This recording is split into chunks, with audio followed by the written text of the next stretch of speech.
Good evening, everyone. Is the state ready to proceed? Yes, Your Honor. Is the defendant ready to proceed? Yes, Your Honor. Sorry, it took me a little bit longer than anticipated, but there was a lot of information to consider. Let me just start by saying that, as multiple people have observed, this is a particularly difficult case because there's really nothing that the court can do that's capable of fixing the harm that has been caused to the victims in this case. So that being said, I've got to start with the law. I'm bound by the law, and the law gives me a guideline for how to analyze an appropriate sentence in this case. So I want to start with the Camacho case.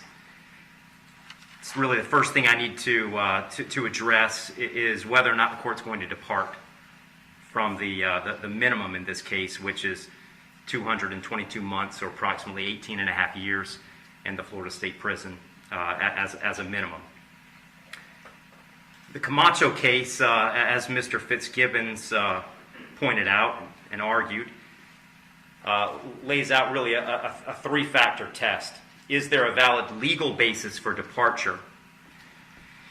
Is there competent substantial evidence that the facts support an application? Or so do the facts apply to the departure basis that is being asserted?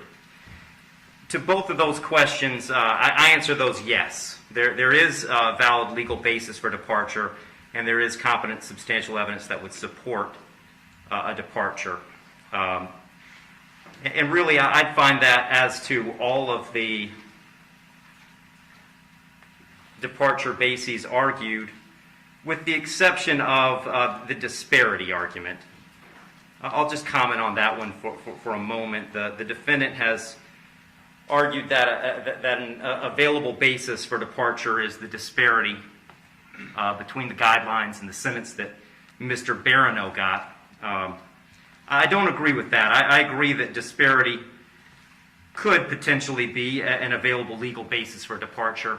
But in this case, I don't think it applies because I do think that there are important substantive differences between the facts as applied to Mr. Barano and the facts as applied to Mr. Heyrin.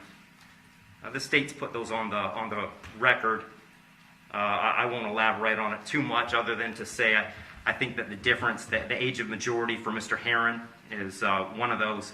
But mostly I just think that the facts are different as between those two defendants. And so I don't believe that the facts in this case support that as a departure basis, because I believe that a disparity in sentence between Mr. Barano and Mr. Heyrin is appropriate in this case. That brings me to the third question of essentially the third factor under the Camacho cases, should the trial court depart? And the court in this case is going to decline to depart. So I'm answering that question in the negative. The trial court in this case is not going to depart. And I don't reach that decision lightly.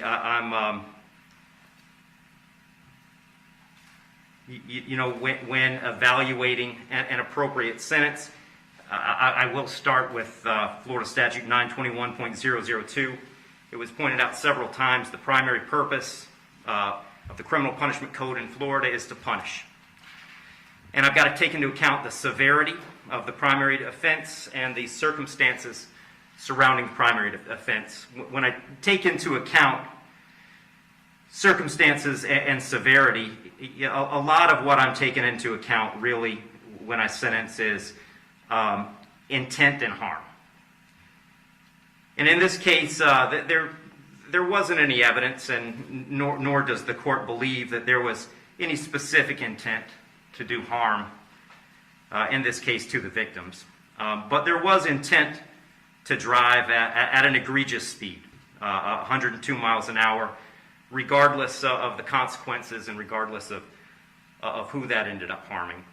And then the second part of that, the second component, is the harm caused. And in this case, it's just impossible to have greater harm than the harm that occurred in this case, which was the loss of a mother, loss of a baby, and really the loss of a family as it existed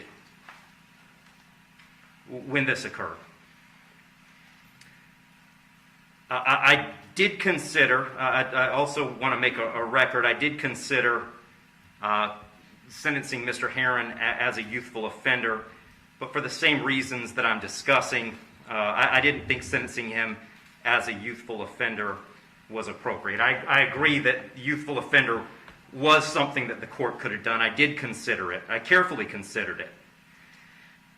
But the court just found that due to the serious nature of these offenses, the extreme nature of the conduct, and again, the level of harm, that a youthful offender sentence was not appropriate.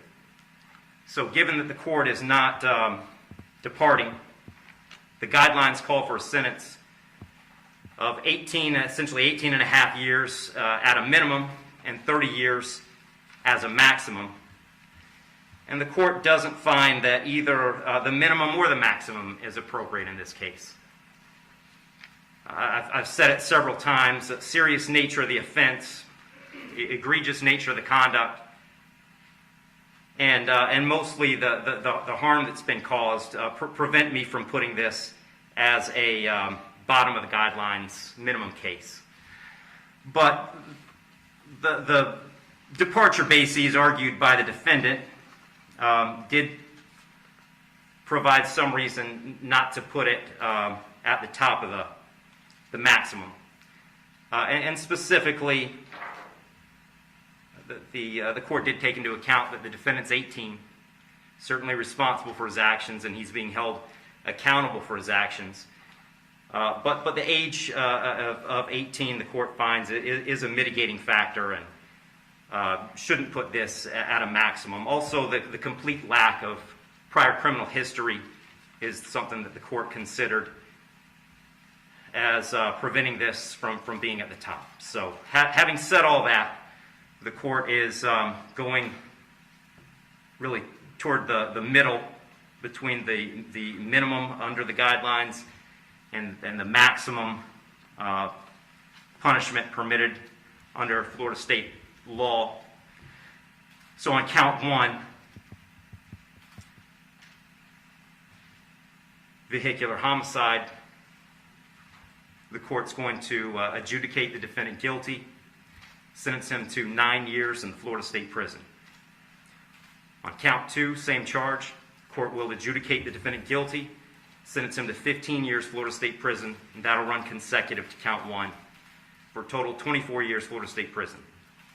Count three is a misdemeanor, unlawful racing on a highway, so the court will adjudicate the defendant guilty, sentence him to time served. Give credit for time served, I believe, 2 days. Court will impose mandatory court costs. Mr. Heron, you have given up the right to appeal the determination of your guilt or innocence. You do have 30 days to appeal the sentence of the court. And I'll direct the bailiffs to take Mr. Heron into custody.